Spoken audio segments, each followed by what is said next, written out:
All right, I've got a little bit of a message for you. All right, unrelated to 4th of July, but in terms of, why do you do anything? Right? Why does anybody do anything? Why is somebody gonna help someone else pick up their bags when they dropped all their binders on the first day of school, like 90s high school movie style? Why do people hold the door open? Why do some guys take the stairs instead of the elevator? And it's not just random mumbo jumbo, ones and zeros. There's definitely a difference between one of the like automatic DoorDash robots zipping around a city, like doing a delivery, right, versus the shit me and you get to do every day, right? And the difference is that you get to enjoy it, and ideally, you're doing things you're going to enjoy, right? So it's at least for me, I feel like it's comes down to not an argument, but just a kind of a deeper look at your value systems, right? Somebody who values going hard, working out, is going to work out. Somebody who values being able to at least have a grip on their body composition, right? Either are they gaining fat and just getting larger, or are they losing body fat and getting leaner, or are you just staying the same level, whatever, right? So I probably question you to look at your own value systems there, and it's like, okay, do you really value chilling on the couch more than you would value the feeling of finishing a badass leg day? Probably not, right? Probably not. So that's my shtick, right? If you should be doing something, the uncomfortability or like the hassle of doing it in the moment, you're totally going to forget that, right? That's completely gone. Right? Remember that time you were waiting in line for 3 hours for that one thing? No, you don't. You just remember whatever that one thing was. But playing for legs, really just pump them up to, well, as much as I can. So, will that include barbell squats? I'll see how I feel. And I'll definitely see how I feel. But I want to do I want to make today a little bit more alternating in style.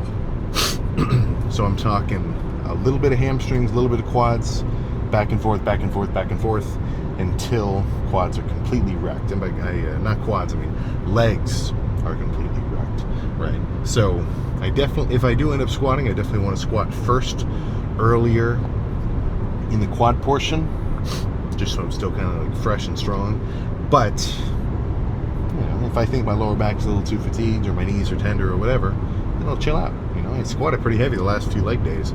It's definitely not a problem to come in and do a light squeezing day, just to kind of back things off and make sure you don't overdo it. I'm usually one to say you can kind of train your way up to like pretty consistent and intense muscular training, right? I mean, you could, if your thing was 300 push-ups a day and you just did that every day, eventually you'd get to the point where that's not like totally wrecking you. You'll be able to adapt to it. But there isn't such a quick adaptation to your tendons and your ligaments and your joints. It still happens, but I think that's a little slower, and as they're slower to kind of adapt, they're also slower to recover. So if you really wreck your patella or any other kind of binding sort of thing, I didn't take like physiology, so I don't know everything. But yeah, if you rip your labrum, dude, not good, right? So if you're a little tender around the edges of your shoulders or your knees or your hips, maybe don't go totally wild that day, right? And if anything, that's just going to play into having better versatility, or variety to your training, because now instead of coming in every day like heavy, dude, come in light, squeezing, burning, maybe even a little bit more volume, and just totally pump your quads up, right? As holy, yeah, this is, I was about to quote him as if I listened to it in like some video I watched, but that was probably the coolest thing I got to hear Arnold say. Was he was like, you can make the sets hard from the reps, you can make it hard from the weights, change up. There's no one specific answer. I would never want to only do one style of set indefinitely, right? Like, be it like failure to 10 heavy, or, you know, like failure-ish to like 20 and have it be lighter, squeezing, burning. Like, no, man, I want to hit it from all angles.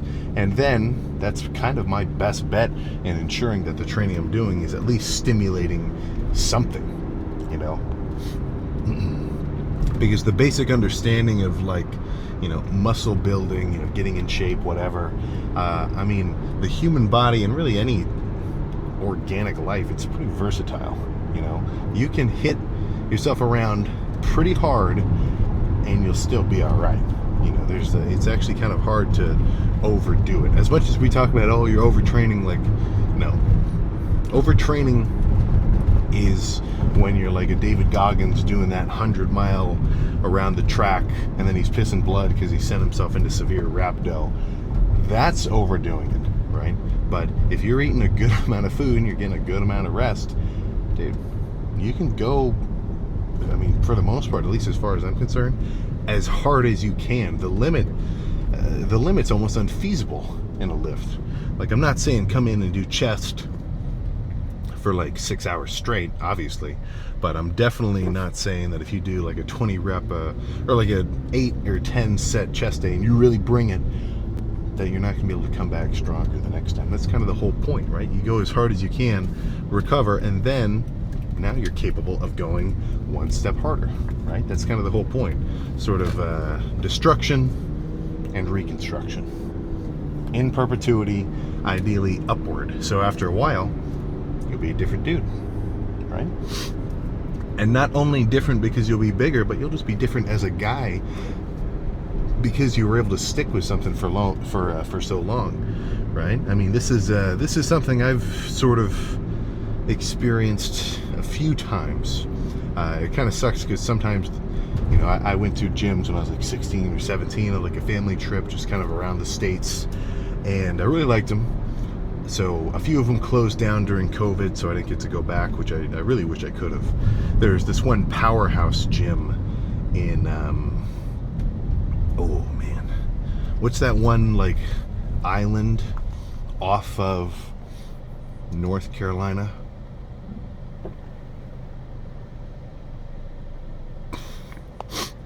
Just held in a yawn. But either way, you know what I'm talking about if you live there. But there is this badass powerhouse in, I don't know the name, but either way, it was awesome. New machines, everything was just like nice and cool.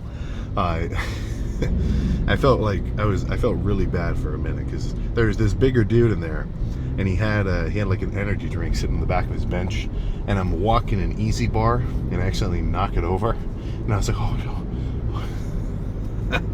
But I wish I could have gone back there. So, but all I'm trying to get at is, you know, no lifter comes back to the same gym twice, right?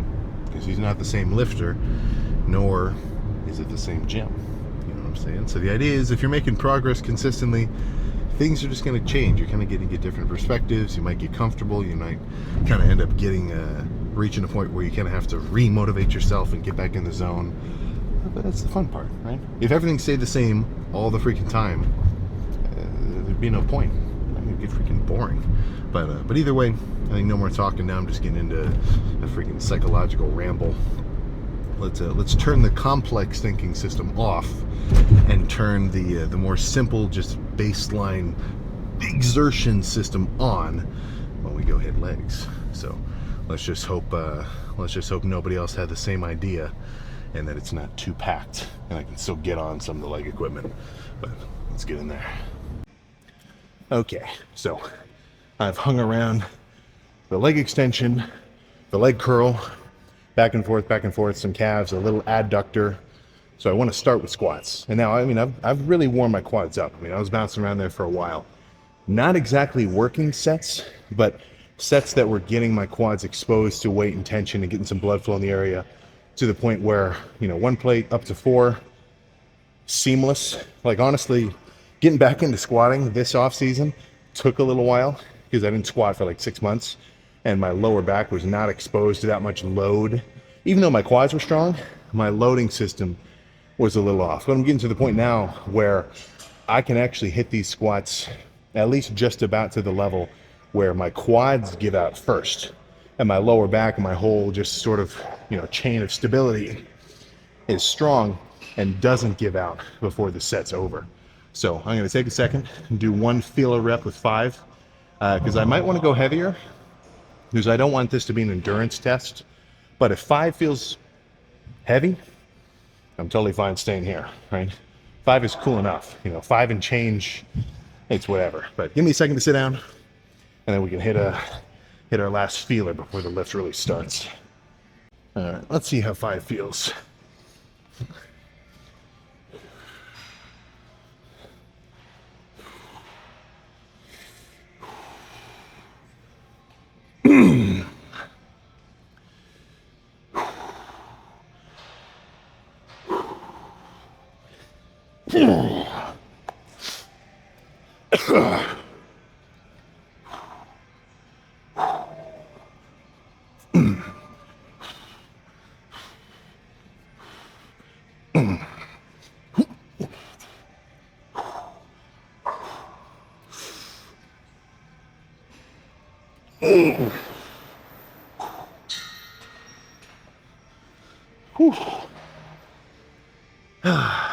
It's fucking heavy. I might put a 10 on it, that'll be it. Yeah.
That's all I got. Holy shit.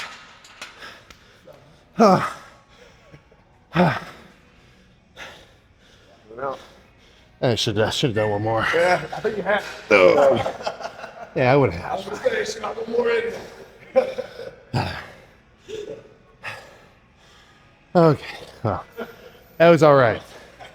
That was all right. Well, now I know for next time. What's that? So now I know for next Hey, time. Oh, right. After just one, if I try to squat again, now my lower back, like erectors, they're so weak. I mean, fucking wobbling. I'm used to like one crazy one, and then I'll move on to just more like isolated stuff. Oh, I'm still dying from that set. Man, totally pussed out. I totally could get 12. Honestly, 13 was probably feasible as well. It's still good because that's new, right? Like I haven't done that much weight for that many reps for a little while. Like last leg day was technically 10 more pounds heavier for 10. So 10 pounds lighter for 11, pretty comparable. Like it was still good, but I know I definitely had one more. So now I just, have a bar that's been set for my next time that I squat, where it's okay. I know I've done this before. As long as everything feels solid, keep pushing it, right? For me, that last one was just getting so hard. I said, yeah, I want to be done. I want to rack it. Not good. That is not good. But it's okay.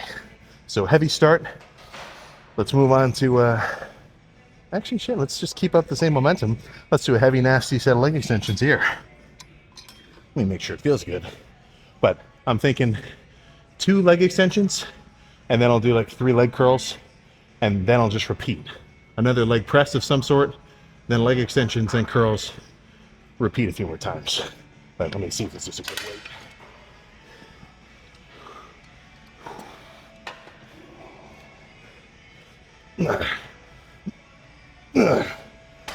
Yeah, that's good. Okay, all right, give me a second to kind of recenter myself. That was a good set though, but we need 5 plates for 20.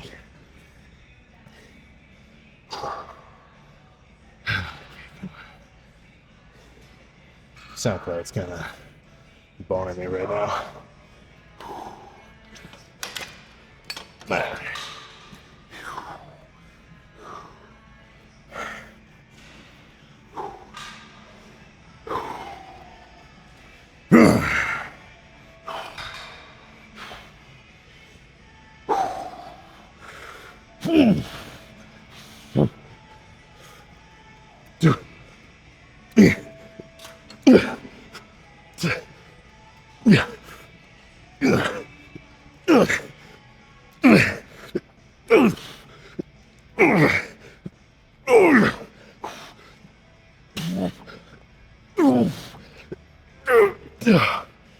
Holy crap. One more.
Oh my god. Let's make these a little heavy and nasty. Not too nasty, but you get what I'm saying.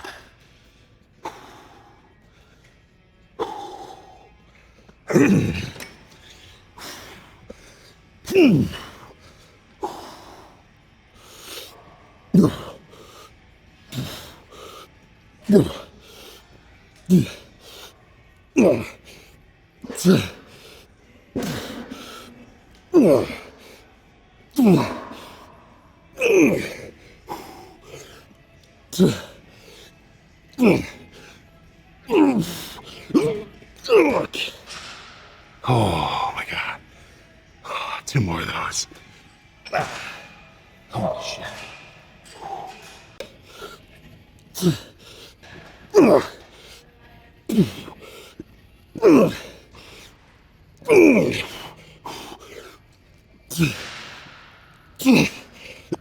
Okay.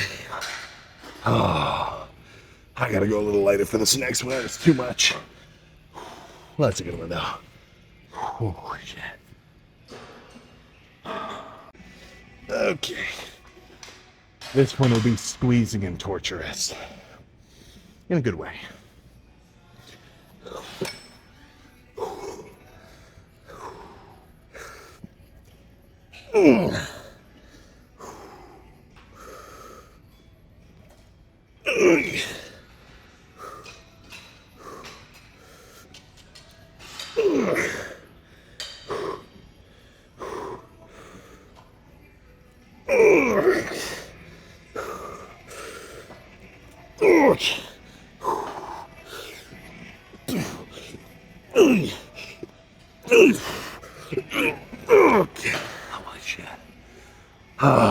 This is kind of, well, it's a lighter leg press.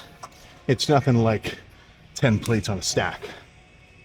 But just use that to my advantage. Do quicker, really burning reps and just kind of, you know, make it more of a torturing kind of set. I know I said tortures twice. It's a good descriptor. So let me get in the zone. And honestly, actually finishing with leg extensions after this, plus some ham curls, that might be it.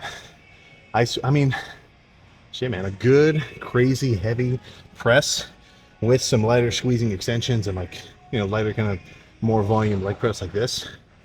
Not a bad combo, right? Obviously, I'm trying to do more leg pressing, but I'm making today a little more extending bias. But still, squats and leg press. I'm not saying no pressing, but let's get real here.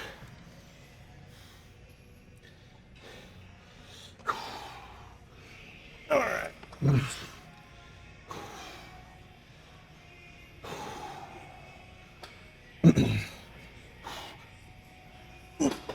Okay.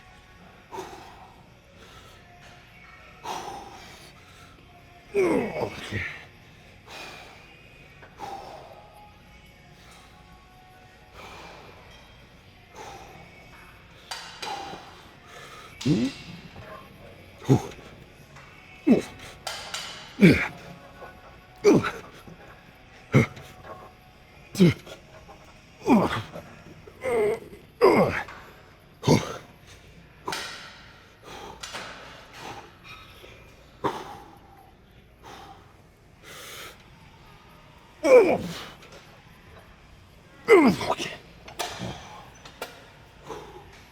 Oh. One more of these, actually. Oh, crap. All right, so I'll change this setup and pre-exhaust it with some sissy squats, body weight. So I think we're all falling for the Platts propaganda a little much when it comes to the sissy hack squat with like a plate or two plates. You find out for yourself, but for me, I think a regular style press is kind of my bread and butter. Trying to do a sissy squat weighted is too much, but body weight sissy squats, that's a different story, right? And it's not only because it's cool, it's a totally different stretch. On a regular leg press or a squat, I'm getting past 90, but I'm like here, right? So what is that in terms of degrees? Like maybe 60 degrees of bend, 75 on the knee. Whereas with a sissy squat, so I hold on to something, really lean into it. Like I'm going as far as my knee will even bend because my calf is running into my hamstring. Oh, and then bouncing back up from that stretch. So if nothing else, it's a different stimulus just because it's a different style of movement, right? Like I could sit with a straight bar push down and only go this high and like burn out reps like this, and I'd feel it in my triceps. Historically, I definitely have, but it's very different than picking a rope with lighter weight and going all the way up to the top and then pulling back down, right? So that's just playing into the idea that, whatever muscle I'm hitting, obviously I want to hit it hard, but I want to hit it in different ways, right? To make sure I really got it. Let's say you've got a door with a million locks and you got to get through it somehow. What's simpler? Trying to pick the perfectly right one at any given day, and maybe it's changing, or just make sure they're all unlocked. That's kind of a bad example because you get what I'm saying, right? At least I hope so. But no more talking. Let me get a better something going. All right.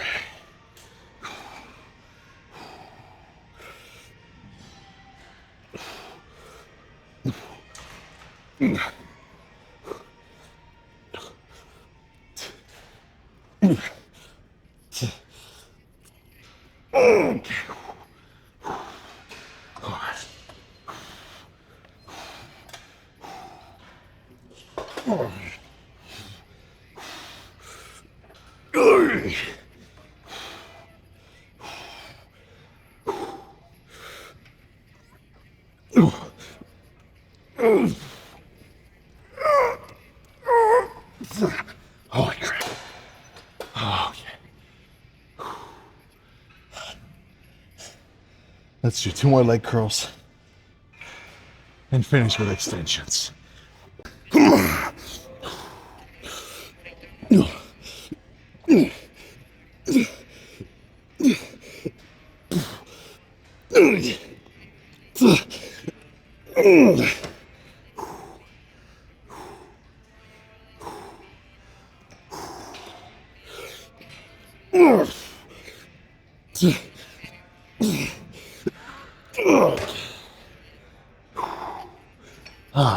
One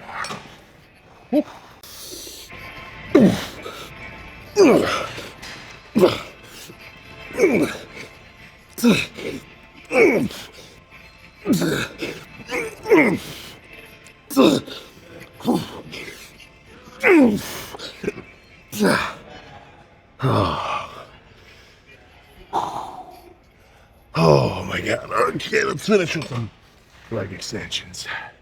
All right.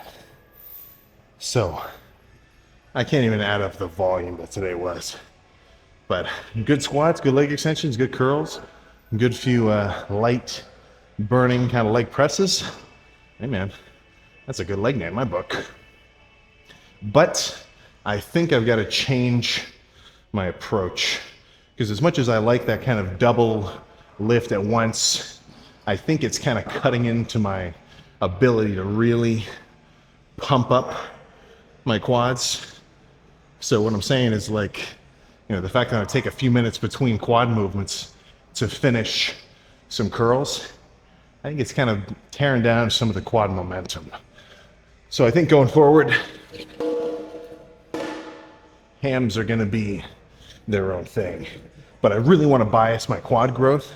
So I think I'm going to have to flip my my leg days upside down. Because my logic before, which, I mean, to me, it made pretty good sense, do all of hamstrings first and then do all of quads. So I can hit quads with absolutely no holds barred, totally bring it. When the last set of extensions is done, the lift is over. But I think the hamstring portion in the beginning is taken away from that quad intensity. And I want to be fresh so I can move weight around, not only for its own sake, but because, like, the fresher I am, the harder I can go on these sets. And the harder you can go on a set on average, the better those sets are going to be, as far as I'm concerned.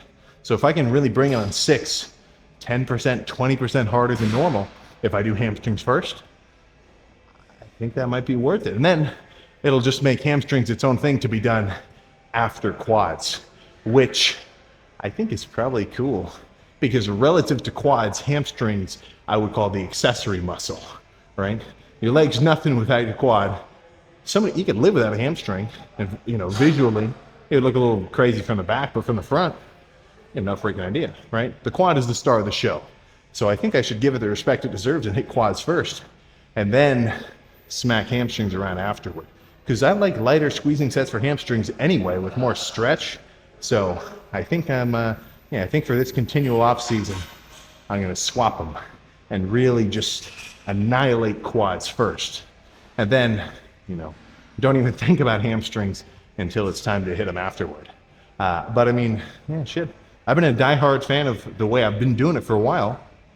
You got to change it up, man, you know, because the more you think you've found the answer, the less likely it is you're going to be to actually, you know, be influenced by any new ideas, because you're so, like, blinders on, like, what you're doing is perfect, nothing else is going to help. That's not a constructive mindset, right? Be open to new ideas, you know. Don't be so I'm not saying one method is better than any other, but just don't get so attached to your own, like, preconceptions of working out that you completely neglect to listen to any good advice or tips, or even just, like, influences from seeing how other people work out. Because, you know, this isn't a battle of supremacy of styles and approaches, right? This is, as far as I'm concerned, with the bodybuilding, fitness, muscle, everything, it's kind of a team endeavor where we're all trying to get on the same page, or at least similar pages, of what works. Because why are we coming to the gym, right? Obviously, it's got its own physical benefits and, like, just mental, like, it's good for you to move around and shit. But if we were to, like, computerize it, like, task versus end goal, we're working out to make progress. So I think that's something we need to maybe join forces on a little more, right? Rather than this, you know, who's right and who's wrong. You know, let's praise what's right, and then just at least question what's wrong. And, you know, who's to say some guy has his own weird approach, but for him it works? How are you going to tell him anything if it's actually legitimately working for him especially if you're coming at them in like a friggin', argumentative way, right? The last thing that's going to result in new ideas and better lifters and a better consensus on just working out in general is two meatheads who are clashing because he likes doing curls this way and he likes doing curls this way. Foolishness, right? Get your lifts in, make progress, and chill. That's my finisher statement for this lift. But let's get out of this thing, man. All right. Good. I'm happy. I'm feeling good right now.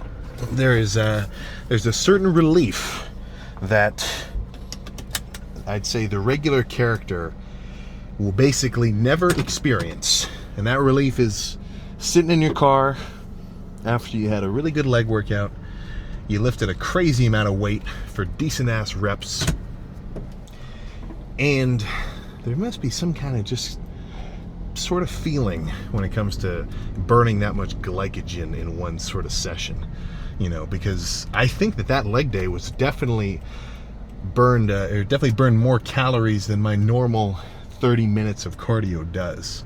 Now, that is not to say you can totally just skip your cardio and just your workout is going to count. That's not what I'm talking about. But yeah, that was good. That was definitely a good one. But yeah, now I've set the bar. I've essentially given myself a new challenge to reach, because I could have done one more. The guy was kind of throwing me off when he came over to spot me. That was Jim. Yeah, it's freaking cool though. But for me, I like just no other variable apart from me and the bar. Because I've had guys spot me on squats before, but I just honestly, if you're squatting really heavy with safeties, I don't think having a spotter is actually like super safe if you're doing that much weight for that many reps.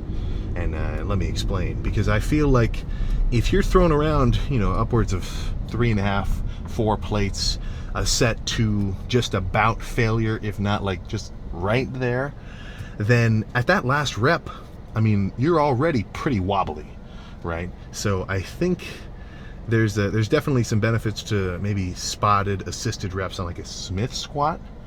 But with barbell, if I did that set and then I got like 3 more assisted reps, I think that would be a dangerous re-rack. Because, sure, I might be able to get a little extra oomph out of my quads, but from having like a lower back that fatigue plus the extra, I feel like that would put me in the crumple zone, holding that much weight on my back.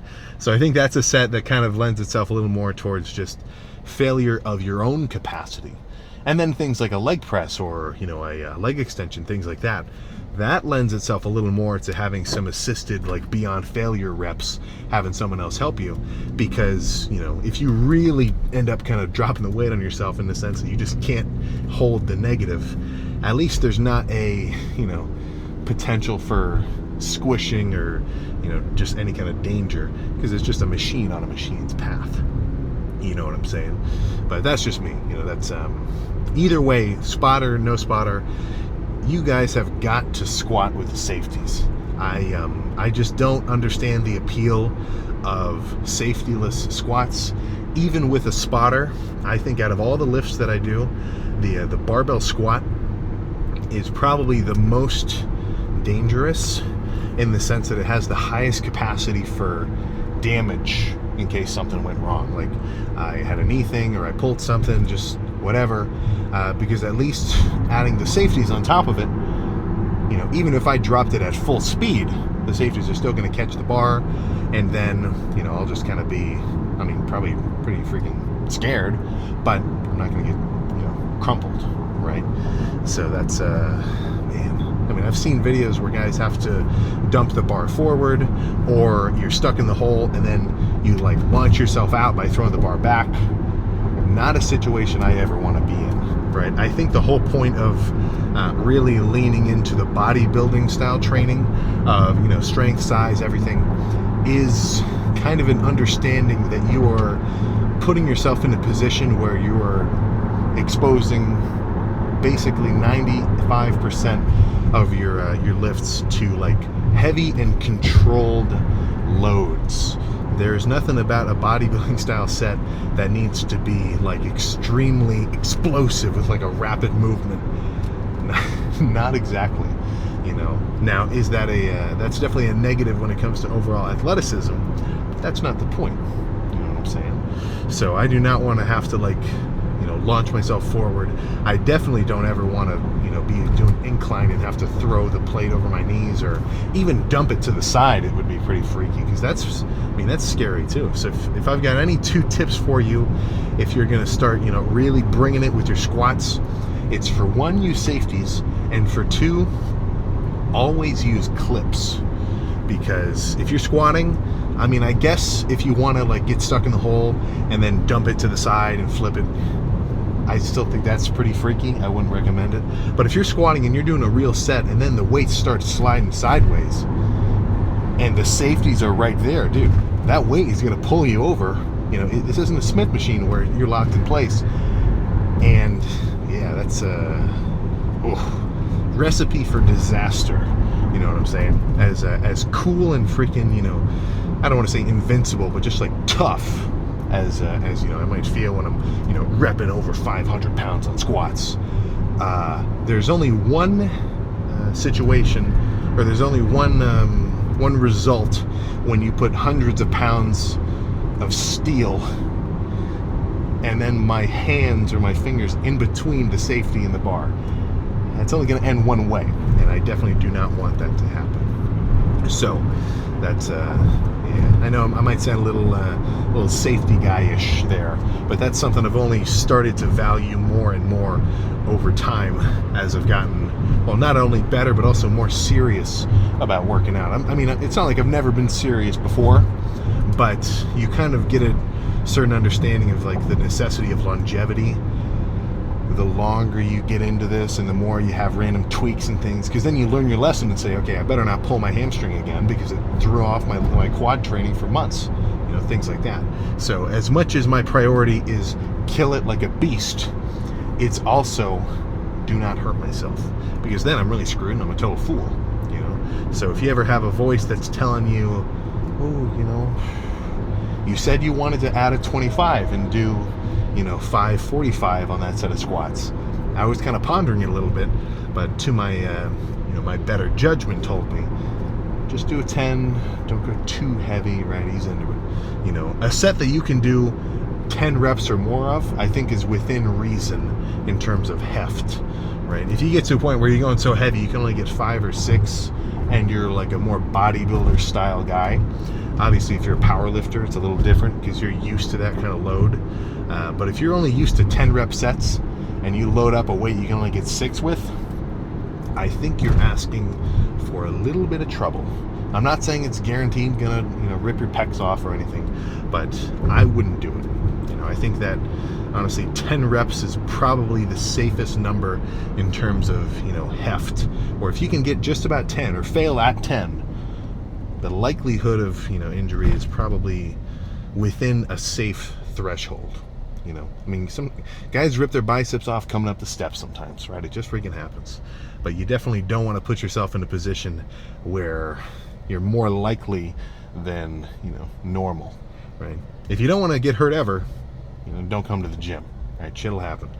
But that's no excuse to make it happen by essentially self-sabotaging because, you know, you want to impress that group of guys next to you by, you know, Smith benching 3 plates for the first time. Or, you know, insert your own situation that you run into. Because the coolness factor that you'll feel from hitting it is maybe 1/10 the scale of the regret factor of hurting yourself in the process. You know, so just, you want to be the guy who looks like he can lift a ton of weight. Right? You don't always have to do it. I think that's probably at least a reasonable take on the bodybuilding endeavor side of things.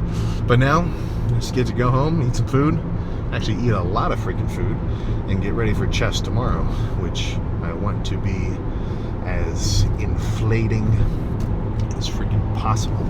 Right now, obviously that's my goal every chest day. But I was a little weight biased on my last chest workout heavy incline, heavy flies. So I might make my next chest day a little bit lighter with some more volume and just do more like squeezing sets where maybe it's a little faster pace. You know, it's like you got two sliders.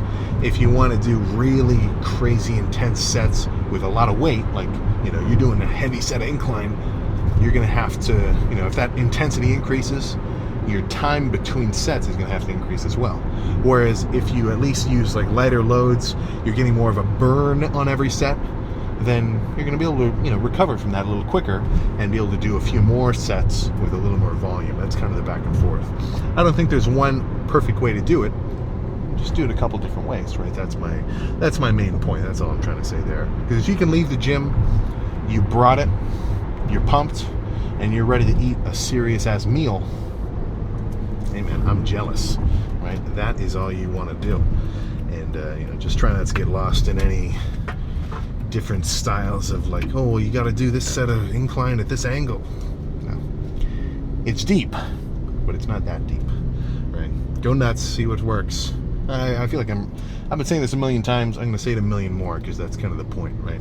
Like your workouts, I think the guys who have the best chest days or the best leg days are the guys who found a workout or almost maybe made a workout and like pick specific exercises that they know are really going to work for them as an individual, not for all lifters as a collective, you know? So it's like having a suit off the rack versus having something custom tailored, right? That's just gonna fit you a little nicer, and you're gonna look better in the process. Same thing with the working out. But I hope you had a crazy ass leg day this 4th of July. I really hope you didn't skip, especially because if you're gonna eat a bunch of freaking, you know, just grill food and hot dogs and everything else, you probably need that workout to burn some of those extra calories. I'm all for bulking, but if you start getting too soft too quick, you kind of lost point of the picture. But that's all I got. Happy 4th of freaking July. So I'll see you tomorrow.